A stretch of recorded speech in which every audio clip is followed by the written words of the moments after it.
This week on Hope City Overtime, we talk about the Good Samaritan and how we're called to go and do the same. We really jumped in on this one, so make sure you like, subscribe. Let's get it.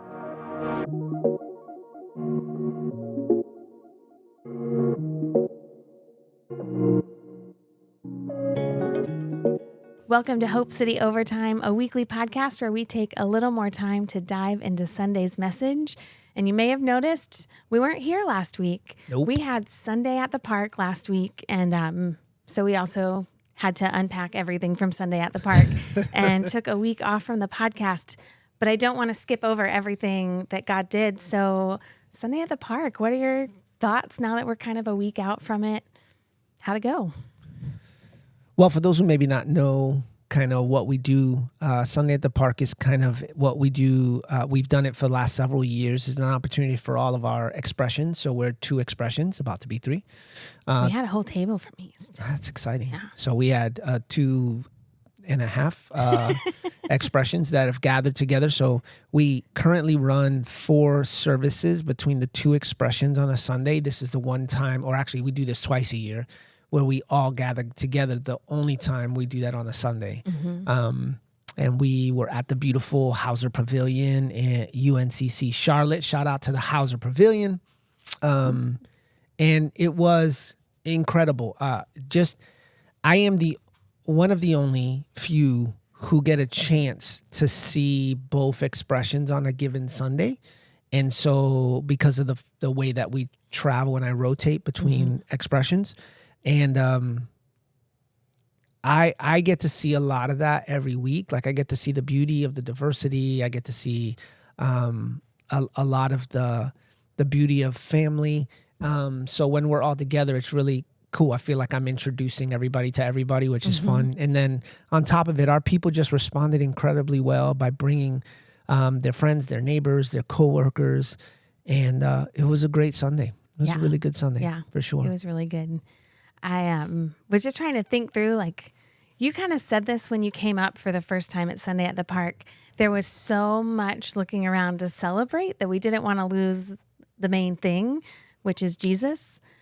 But before we get to the main thing, just like thinking of some of the things to celebrate, we had 63 volunteers come out and serve, whether it was giving out food. I mean, major shout out to the tech team and the band who were there at 6:30 in the morning, getting all of that set up. People running booths for the kids, like security team, keeping us all safe. There were so many people who served. To see, like, we started this. I mean, it was before the churches merged, but a couple years ago, 63 people was like half the people there. And now to see that many people engaged in serving, that was probably my most meaningful kind of secondary win behind just getting to worship and glorify Jesus together. Also, I have all the stats in my head. That's just how my brain works. 26 Connect cards. Yeah. And there were more people that we met that just didn't fill them out. And it was like 450 people there. Yeah. Yeah. It was a good Sunday. It was, for sure. So I'm not going to spend a ton of time on this message, but because we didn't get to dive into it a little bit more, you spent some time on the parable that Jesus tells about the feast and the invitation, and I didn't prepare you that we were going to go back 2 weeks, so it's okay. Good luck. Yeah. What were kind of the 3 categories of people invited to the feast, and then you can go ahead and talk about like who they would be in today's time. Yeah, so the first group of people that were invited were people who seemed to be at least financially well off. They seem to have some of their stuff in order, and you kind of know that by the excuses that they give. So the first invitation goes out, and the master sends out the invitation to the banquet, and the excuses start coming in. And the excuses of why they wouldn't be attending the banquet, one was because they had purchased some oxes and they need to inspect them, which is funny because some of the commentaries and stuff that I was reading, some of the writers were like, it's a little suspect that you inspect oxen after you actually buy them. Someone said the same thing about a field that they purchased. Hey, we bought this field. Now we have to go inspect it. And then third, there was a wedding. And so they were celebrating a wedding at this point, or a new marriage. And, you know, even in that case, traditionally, the master had sent the invitation well out in advance in the parable. So it does communicate that they could have spaced it out Yeah. better. They just didn't see the value of the banquet. That's what I read that in commentary too, that basically people listening at the time would have been like, all of these were lame excuses. Absolutely. They'd be like, oh, I have to wash my hair. Like, But again, I think what it points to is a collection of people who think they don't need what's at the banquet. And I think we find ourselves guilty of that sometimes. Things are going well financially. We may be doing well and find ourselves in a sense of security. Maybe our relationships are doing well. And so in 2025, when the gospel is very much self-help, what happens when I don't need help, right? So what they have at the banquet, I don't need. I can provide for myself. And so that's the first invitation. The second was to the poor and to those who are crippled. And so the invitation that's sent out there is go to the highways and byways. So he then takes the servants, and the commandment's a little different. The first is we're going to send an invitation out, tell them the banquet's ready, and they're going to come themselves. The second invitation is the banquet's ready, go get them. So like this is a physical involvement of the servants now of the house that have to, whether it's pushing wheelchairs or lifting mats or helping people with crutches make their way in. And again, I think in seasons, we know what it's like to be in need, to be hungry, to deal with physical ailments. And so that was the second invitation group. And then the third invitation was for those who were living in a place of shame. The hedges and the highways, it is really a picture of people who were disconnected. These were not people who were even in the community. They could have been strangers and even foreigners to the city. And the call there was, even if they're disconnected, there's a place for them at the table. So ultimately, in that parable, you see this beautiful picture that all are invited. The question is, what do we do? How do we respond to the invitation? Do we respond like the first group of people who are like, no, I got it all together, I got it figured out? And maybe that's where people are in their spiritual journey often. I think, again, like, I'm spiritual, but I'm not religious. You'll hear phrases like that, where the invitation to a real relationship to Jesus is offered, and you just don't feel like, you need it, which is, again, I don't think you understand what's really being offered. And then, again, in our brokenness, there's often times where we're in need and he's calling us to come in. What do you do with that invitation? Do you, take the help that people offer? People being moved to compassion. There's times where your pride won't let you take some of that help or won't lean into that, those acts of compassion. And then ultimately to the stranger, to those who are maybe separated by shame, just thinking that banquet wasn't prepared for me. There's not a spot for me. I don't belong there. Yet that invitation's leveraged. No, there's a spot for you. That invitation's made. It's just a question of what you're going to do with it. Yeah. So, that's still the question, right? Like, even if you weren't at Sunday at the Park, I just didn't want to skip over it because it was such a powerful message. We all kind of talked about those of us who were, I almost said in the room, but we were outside. Yeah. There were all these distractions happening and people were kind of wiggling. And that's what happens when you have a ton of people and you're outside. But the moment that you came to the invitation, the room just got still. There was a weight to it, and so I don't want you to miss that if you're watching, and maybe you were in the room, but you kind of let the moment pass, or maybe you weren't able to come, or you just stumbled across this.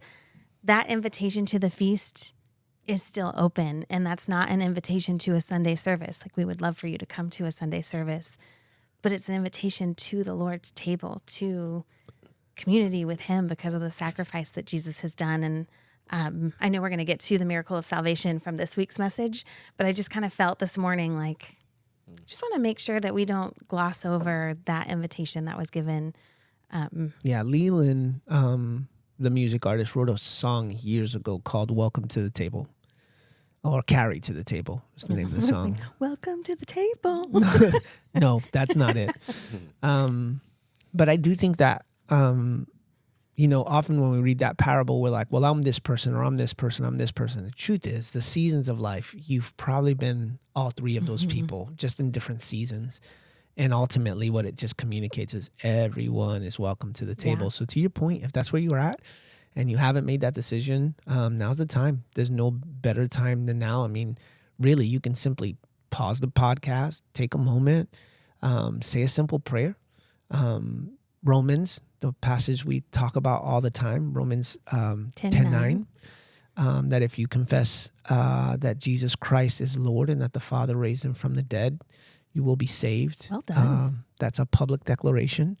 And even right now, you can make that declaration and say yes to that invitation. And today is the day of salvation. Yeah. And I love that for you. I know. And then if you are in Charlotte, we'd love to see you on Sunday. Absolutely.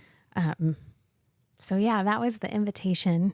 And then this week we moved into another story that Jesus tells. It's maybe one of the most famous, the Good Samaritan. I feel like even if you don't actually know the story of the Good Samaritan, you know the phrase, the Good Samaritan, because we use it. Like in the news, when someone helps someone, they're like, oh, there was a Good Samaritan who was doing this thing. As you were preparing to preach this message, was there anything that jumped out at you kind of before even getting into the structure of the message itself about this story that's been so familiar, but you really felt like this time around, this is what the Lord was putting on your heart? I don't think it was before. I think it was more during and after, like I went over all the notes, that the weight of his position, like the fact that the Bible brought attention to him being despised. It could have just said a Samaritan man. But it was intentional about bringing attention that he was despised specifically by the type of man that was actually hurting and in need. So it spoke even more volumes and depths of the type of compassion that he had, that he looked past his indifferences and still felt compassion for that man. So I think it took it to a next level for me to appreciate just where this man's heart was at, that he would look past the fact that he knows this man despises him, and who knows what type of tension he experienced in his life because of the folks that felt that way towards him. And still, he didn't cross the street. He went out of his way, and even I was about to say went above and beyond. But I think the reality is he did exactly what the Father would do. If we keep prefacing that as he went above and beyond, then we do treat that like the exception to the rule. It lets us off the hook, yeah. But he just acted like Christ, and I thought that was just, it took it to another level for me. Yeah, that jumped out. I hadn't caught it. I mean, we spend 3 to 4 weeks on all of these sermons, so by the time any of the pastors get to Sunday, we've heard the message a couple times, and I didn't catch it at all in the prep. And then both services that I was sitting in, you paused and Justin paused on this word despised, and it did. Like it had a different weight to it. Yeah.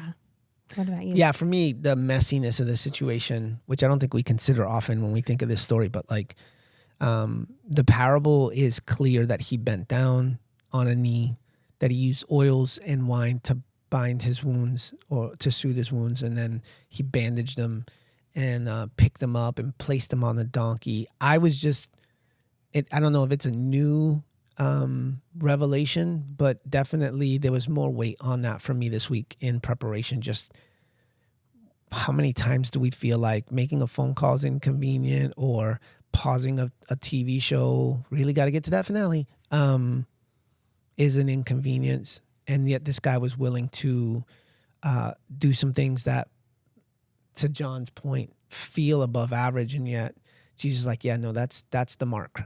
Like that's the barometer.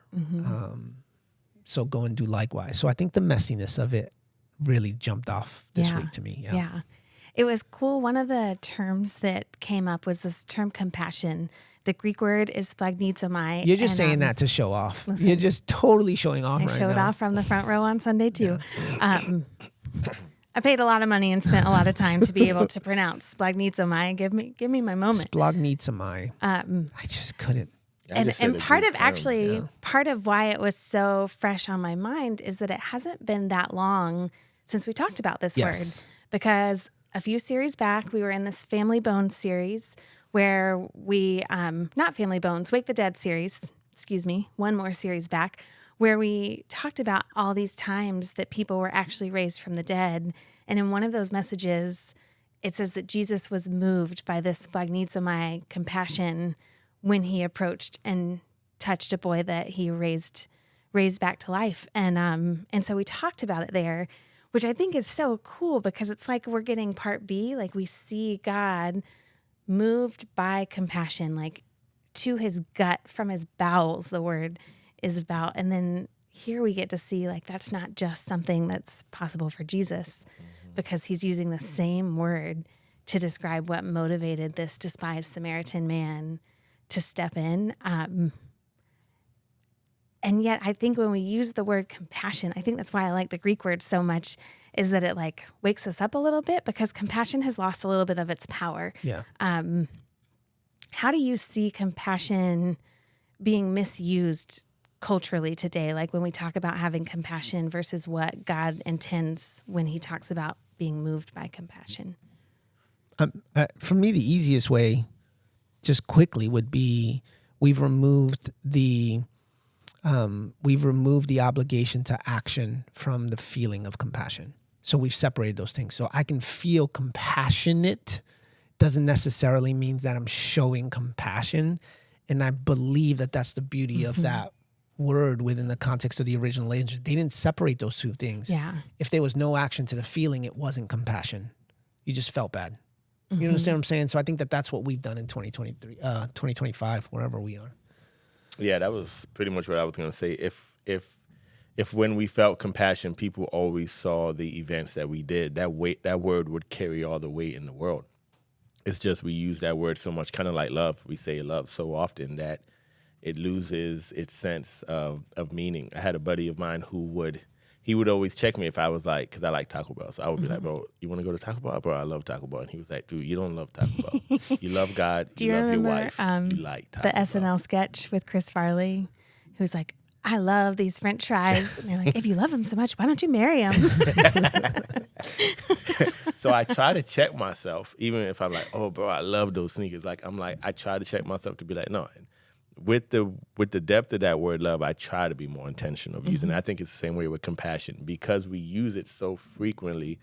If there was always action behind it, I think that word would carry all the weight in the world.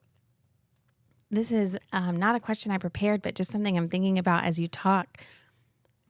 Some of this I feel like is we are exposed to so many needs that aren't close to us that it's hard to know how to act. Like when you're seeing something from a famine on the other side of the world, there are ways to figure out how to connect, but it's also not someone right in front of you.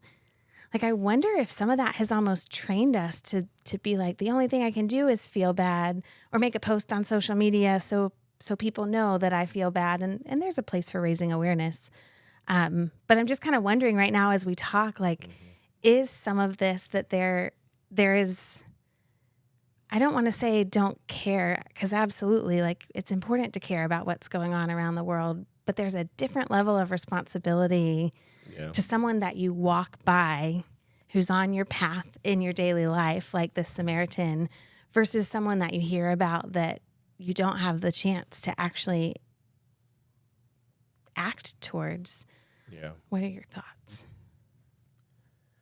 Well, I kind of said in the message, like, especially with that point with the Samaritan story, like I felt conviction from it, because we always see, living in Charlotte, specifically in the West where the building is, you always see homeless folks, and homeless people always walk into the building. And the conviction was like, are you making any effort to ready yourself to actually meet the needs? Like, carry extra bottled waters in your car, maybe have cash, and find the tension of what I can do.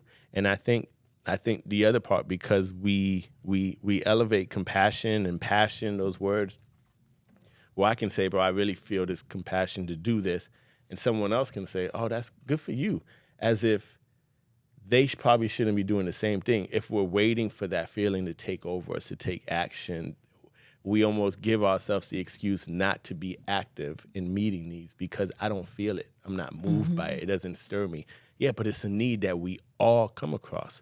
So how do we collectively try to do these things? So it was definitely something I felt check with, of more figuring out how to be ready when I leave my house, because there are so many needs. And I think that is all of our attentions to want to meet needs.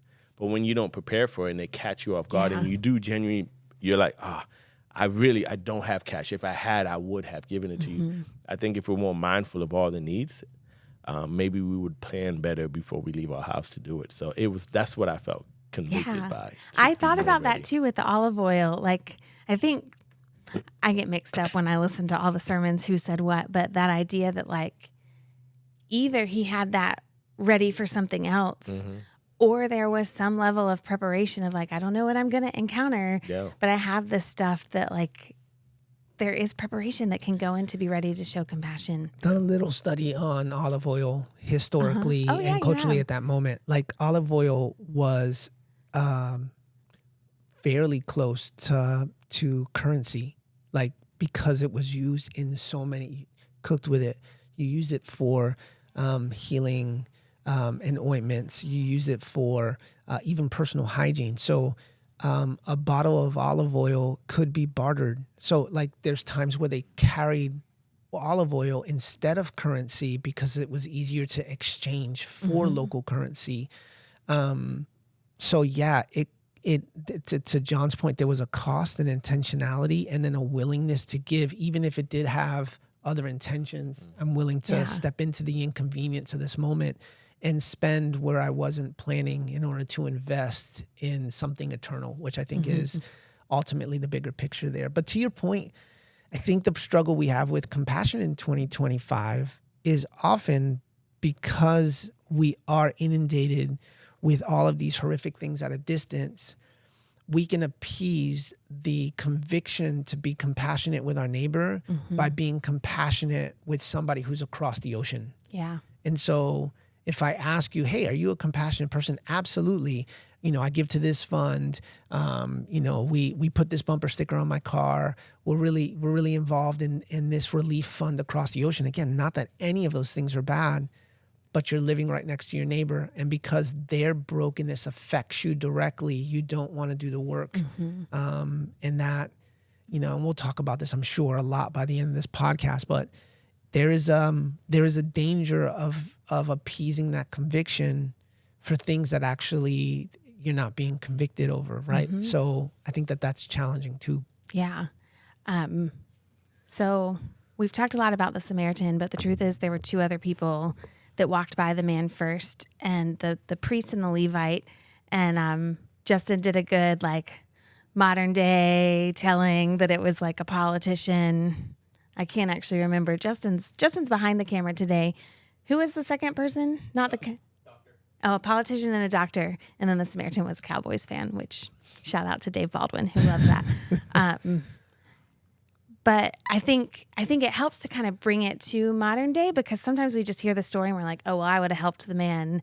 But the reality is we have a lot of ways of talking ourselves out of being moved by compassion. What are some of the common ones that you see or even experience? Because, I mean, we're pastors, but we wrestle with the same stuff. Time and inconvenience. If I got so many schedules I got to keep today, so many meetings, I'm on the run, I'm running late, and I see this, and I would, if I had time, I would stop. I would pray with them. I would see what I can do.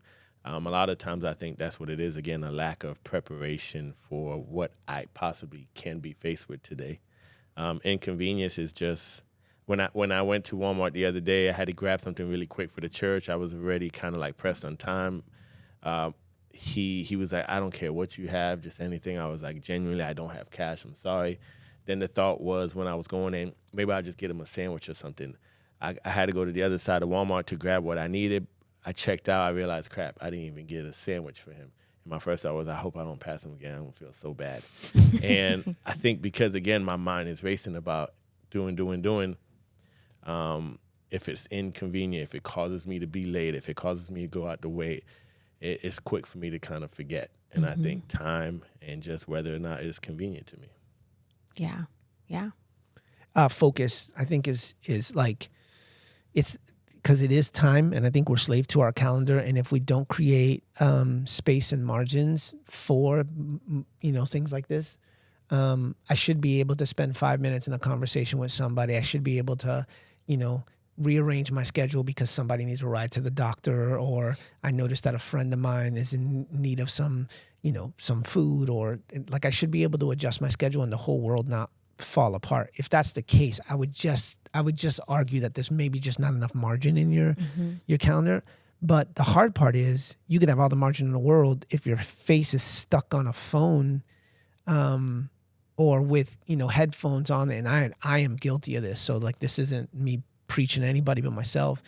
There are times where literally I'm stopping podcasts to have conversation with people, or, stopping a playlist. You're famous for being on the phone and we all think you're talking to us. And yeah. it's like, oh, he's talking to someone in And his I'm ear. pointing to my ear. So you got to be able to walk with your head up and eyes open. The famous Jesus wept passage is that Jesus saw the people, that they were sheep without a shepherd. Well, if he never saw, he could never be moved. And I think our problem is seeing. Yeah.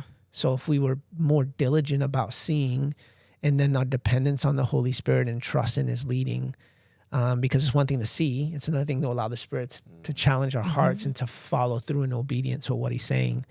I think that those two things are critical. I think there can also be like a paralysis over the breadth and the depth of the need. Like, particularly, I do think about kind of around West and Uptown.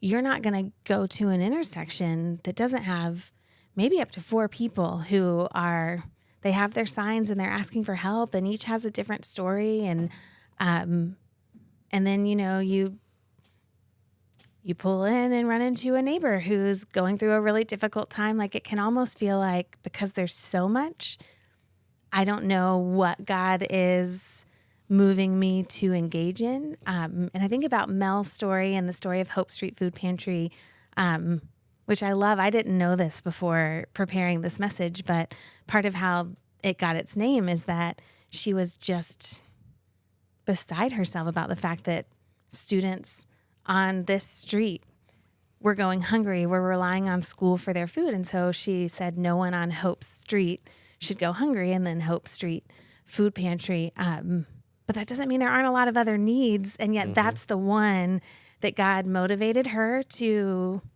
do something about. So how do we, because you don't want to explain away, like, to your point, oh, I'm not convicted about that, so I don't need to help that. But at the same point, we are a community.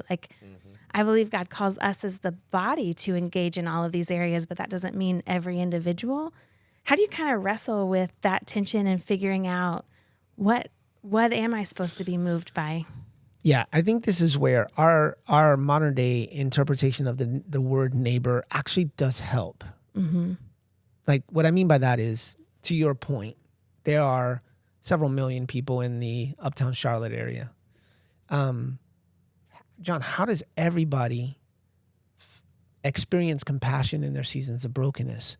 Well, if everyone was concerned with their neighbors, then there wouldn't be a person who wouldn't sense that compassion, right?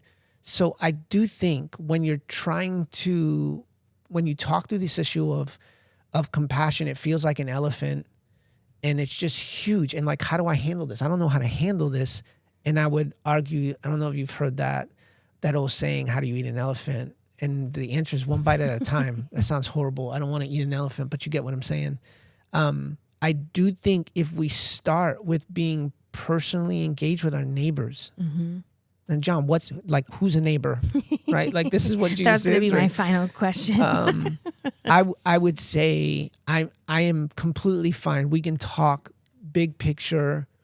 Just remember that even historically, like when we do the cultural study at the time, neighbors were people who lived close, right? Like, so there's a part of me that feels like if we can just care for our neighbors, like literally the people living next door, right? We've been doing these things called block parties that I'm really excited about. We don't really advertise them on Sunday because they're technically not for the church body. They're to equip the church body to reach their neighbors. And so, next Saturday, John in the Coolwood area has distributed a couple hundred flyers. They'll meet at one of the neighbors' house. The call is not to come to church. The call is, hey, this neighbor having a picnic. We would love for you to be a part of it. The church provides small resources in the way of hot dogs and things of that nature. And already we've seen some dividends of people coming into deeper relationships with God because of what he's doing, because people are concerned with their neighbors. It can get overwhelming to feel like the call is like absolutely everybody. And there are moments where I do believe, compelled by the Spirit of God, it is that random guy you meet on the street at Walmart, like completely the for that. Samaritan was not probably neighbors with this guy. Absolutely. But he did cross paths with him. Absolutely. But if we collectively could just in our city be more concerned about the 5 houses that are around us, or the 6 houses that are around us, I think we would be better at being the church and showing those areas of compassion. So like there used to be a day and age where this was almost a part of the American fabric. If your neighbor needed a place to stay for a couple days because they're short on their rent, you let them stay in your house. Or if they needed, milk or groceries because the paycheck was late, you did that. Or if somebody was sick, you didn't have to try to recruit a bunch of volunteers from different places. No, their neighbors took care of their food train, because they literally would bring casseroles over. We've lost that as a culture, and I think it's important that the church is active in bringing that back, right? Like to my neighbor who doesn't believe the same way I believe or think the same way that I think. That's also, I think, the juxtapose of this story too. It's a despised Samaritan reaching out to a broken down person that they come from 2 different theological frameworks, and still there was compassion there. So the message goes on, and really motivated by this compassion, there are 2 ways that the Samaritan invests and that we believe God is calling us to invest. It's meeting the now needs and investing in eternity. And I want to lump those together because I feel like so often in the church they get separated. And either people are really passionate, like we need to address the felt needs that people have right now. Like you hear they can't think about salvation if their stomach's rumbling. And then you have the other side that is, no, it's all about the eternal. Like all of these needs, they're going to end one day. But to the point in the message, like they'll just be a little less hungry in hell. Both of those things are true. What does it look like to invest in the now and the eternal? Yeah, I mean, the now needs it kind of just says it for itself, whatever needs that they're currently faced with. And I think based on what that now need is, you can then kind of see how you segue into the eternal. Like if I'm dealing with someone who is going through a divorce, and I can tell like they're probably maybe hitting the alcohol like a little bit too strong because, again, they're trying to find their way through this storm. Figuring out how I can meet some physical needs now, and then also talk to him about how he's doing mentally, emotionally with all of this stuff. Sharing to him, bro, I could not have done this had it not been for the strength and fortitude I've experienced from my Lord. I don't know if you're familiar with this, and then I share and segue into that. If this is something that maybe you're open to, I would love to pray for you. Like that. Like I think there are so many ways that we can seamlessly tie the physical needs to the spiritual, but we do have to slow down and choose to be in the moment. Yeah. And I think that's the biggest thing. Be in the moment, listen to what's happening, ask questions, see how you could meet them in the physical sense so they see you truly care about them.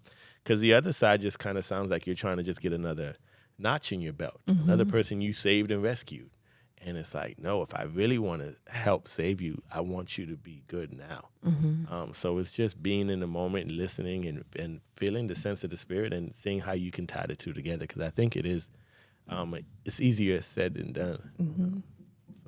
And we see it in Jesus. Like he could have come and only preached salvation, and yet he was healing people. He was feeding people. He was raising people from the dead who he knew would die again.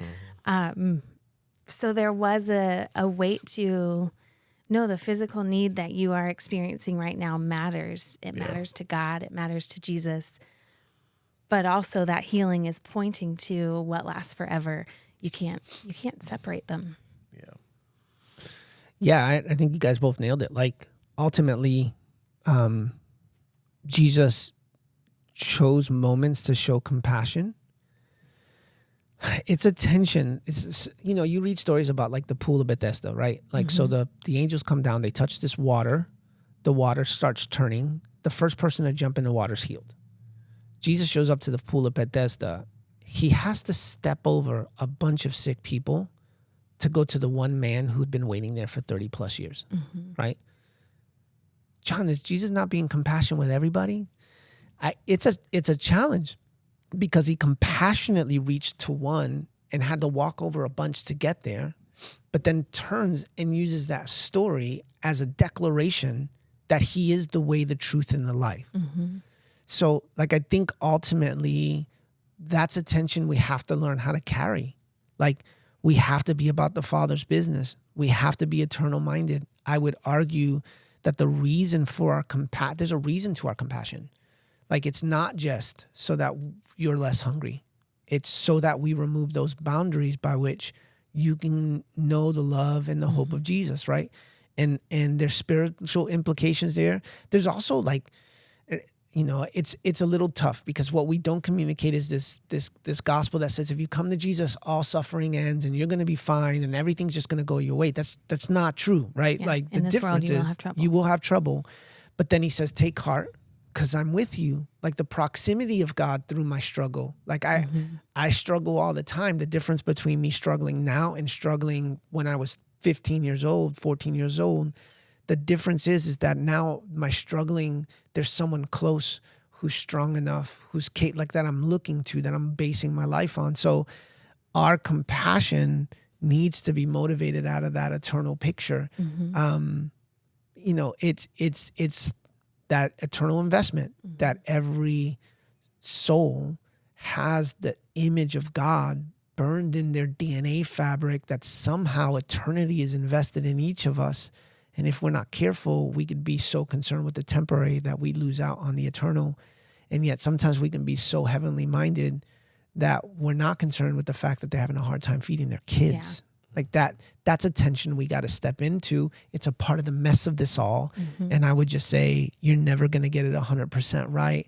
But I do believe that the average Christian would be amazingly surprised how open people are to a conversation about Jesus. Specifically today, I think there's a spiritual hunger that we haven't seen in a long time in our country. Some of that's because of where we are and some of the turmoil. I also think to some degree there's a spiritual awakening that's kind of happening culturally right now. And people want to know. They want to know, what is this? You have to have an answer. So I'm always reminded of that passage that communicates to always have an answer. That's in next week's sermon. Right? So, like, if I'm feeding you food, why would you do that? Why would you go out of your way to take my kid to a doctor's appointment? Well, because somebody showed compassion to me, and I have this relationship with a God who will change everything for you. You know, and all you have to do is say yes to the invitation. Yeah. Yeah. There's one other point that I want to make sure to hit, because when talking about investing in the eternal, what can happen, particularly to seasoned saints who have been in the faith for a long time, is that we lose the grasp of the miracle of salvation. So I just want to talk about what is the miracle of salvation? Yeah, it was funny because I think like maybe 2 Sundays ago, I felt like the Lord just reminded me what a miracle it is anytime someone in their natural state discerns this need for him, because like so many of us have went years sitting in a service and never was moved in any way to respond, and somehow one day, this day, something clicked. It was just this, I need this. That it is, and that's our greatest miracle, that a human that is born in a sinful nature will sense and desire something that is totally contrary to any of their instincts and desires and nature. And the fact that now that thing stirred in me, his spirit stirred in me and helped me to see and sense and I need that, is our greatest miracle. And so, like, I encourage the people that Sunday just to really be mindful of what a miracle it is that we're all sitting in this room as believers, and to pray for others to experience that miracle. It was during one of the sticky notes moments. I think that is when you're reminded of that. Like, what made that one day different than all those other Sundays that you were there and you never felt anything? It was an act of God. I can't explain why that Sunday worked versus all these other ones, and why some people don't experience it while others do. But the fact that it happened is an act of God. It is our greatest miracle. And I just think it's important that we give it that weight, because I think we'll live differently when we carry that weight daily of, I'm a living example of this miracle. Yeah. So, yeah, it was good for me. Yeah, I mean, I don't know. We lose sight of the size of our God. The passage that I always am reminded of is the psalmist who says that his fingers imprint the depths of the ocean. Mm-hmm. Like that's think of the Mariana big. Trench. Like, Yeah. we haven't even gotten to the bottom of it. No, but his hand. Yeah. Like his fingers did His that. finger, yeah. We did a whole message a couple months ago on the size of God, right? And yet, when he's speaking to the Old Testament prophet, he says, before you were formed, I knew you, and I knitted you together. So big enough to form the Mariana Trench with his hand, and yet intricate enough to weave us together in the mother's womb. So the vast, powerful, loving, graceful, just nature of the God that we serve, and yet he saw the brokenness between humanity, and he says, they can't do nothing about it, but I can. Mm-hmm. Someone needs to die. Let me send my son. I had my boys in my car today, dropping them off for school. And, typical teenagers, typical car ride, typical frustrations and joy of being a dad of 2 teenage boys. And as much as I love y'all, there's nothing in me that'd be willing to put my sons on the line for you. Mm-hmm. And yet the one who made it all, who formed it with his words, that one says, I love them enough. And then turns around and says, if you say yes, the rights and responsibility of heaven are yours. That's miraculous. Mm-hmm. And so every Sunday, whether one person stands up or 5 people stand up or nobody stands up, we will continue to bring about an opportunity for people to say yes to that invitation, because ultimately it is the greatest miracle that humanity has ever experienced or can ever experience. Mm-hmm. So when you lose sight of that, I can understand why we live in that apathy. But when you understand it fully and you're reminded that grace was extended to you first. So the crux of this message for me was remembering not just that I need to be compassionate, but how many people were compassionate with me. Mm-hmm. Like how many people took time out of their family time, their time where they could have been relaxing, hanging out, doing stuff around the house. Instead, they showed up to my, basketball games. They brought me out for,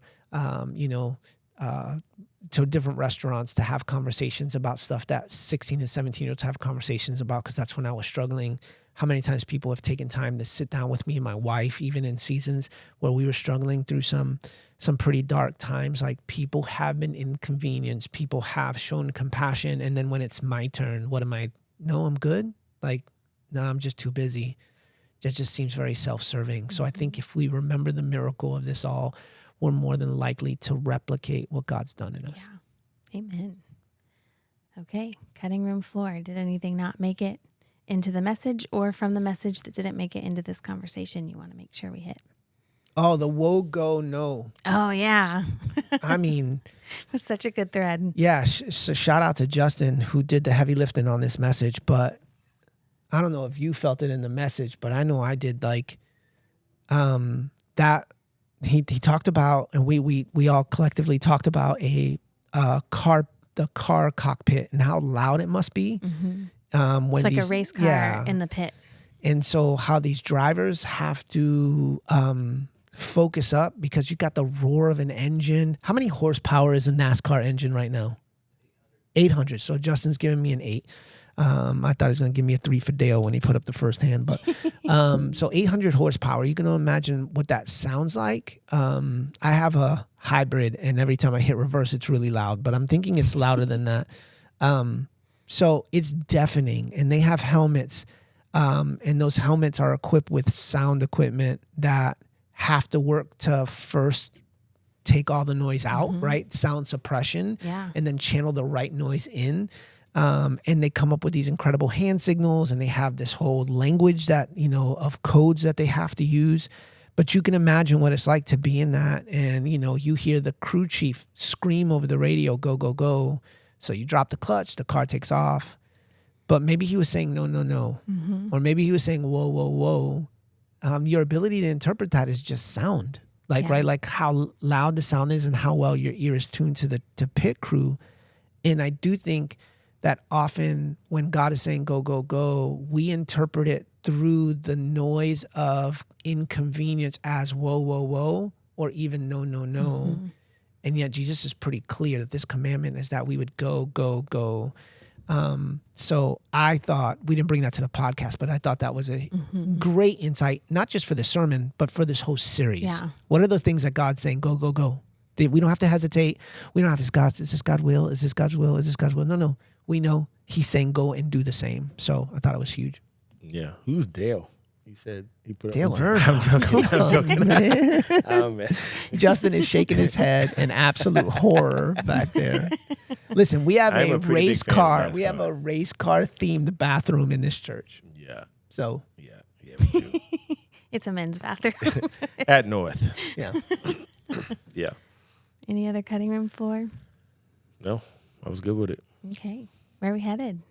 Go and make disciples of all nations, baptizing them in the name of the Father, Son, and Holy Spirit. So Sunday. what do you got for us, Ash? How you my feeling gosh, about I'm it? so excited. Yeah, this is the big one. This is the finale. Yeah.